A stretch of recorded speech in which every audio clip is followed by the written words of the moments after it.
You ever look back at a relationship and think, how the hell did I stay in that for so long? You saw the red flags. He lied. She manipulated. They disrespected you over and over. And still, you stayed. Why? It's not weakness. It's not stupidity. It's psychology. And if you've ever been stuck in something toxic, what I'm about to say might explain everything. Let me tell you a story. A friend of mine, we'll call her Jay, was dating this guy who everyone saw was bad news. He'd disappear for days. Gaslight her when she asked where he'd been. Sometimes he'd be sweet, loving, the guy she fell for. Other times, cold, distant, mean. And every time she said, "I'm done," he'd suddenly become perfect again. Crying, promising, changing. She stayed for 2 years. Why? Because her brain was trapped in a loop called trauma bonding. Here's how it works. When someone hurts you, then gives you just enough kindness to hook you back in, your brain gets addicted to the cycle. Your nervous system starts associating relief with love. So instead of seeing the inconsistency as a red flag, it starts to feel like home. But that's not all. There's also cognitive dissonance, a mental war between two opposing beliefs. You tell yourself, they love me, but their actions say, they hurt me. Your brain hates this conflict, so it finds a way to make it make sense. They're just going through a rough time. I'm not perfect either.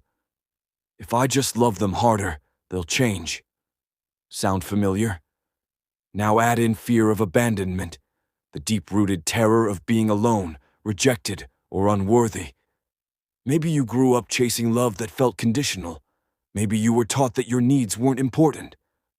So now, even when it's hurting you, being in a relationship, any relationship, feels safer than being alone. That's how toxic love traps you. Not with chains, with hope. The hope that they'll go back to who they were at the start. The version they showed you for, just long enough to get you hooked. So what's the way out? Here's the real talk. 1. Stop romanticizing the highs. Those moments of love, gifts, apologies. Those are not proof they care. They're part of the cycle. 2. Track patterns, not promises. People say anything, but patterns tell you who they really are. 3. Ask, would I want someone I love in this relationship? If the answer's no, why is it okay for you? 4. Heal the root, not just the symptom. This isn't just about leaving them. It's about understanding why you tolerated it. The work starts with self-worth, boundaries, and sometimes therapy. Look, walking away isn't weak, it's power. It's saying, I deserve more than crumbs. It's choosing peace over chaos. And that decision, it can save your life. So if this hit a nerve, you're not alone. And you're not broken.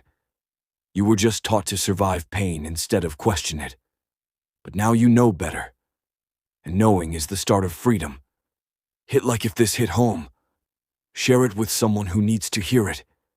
And drop a comment if you've ever been in something you knew was wrong, but stayed anyway. Your story might help someone else break the cycle. Because toxic love feels like love until it doesn't.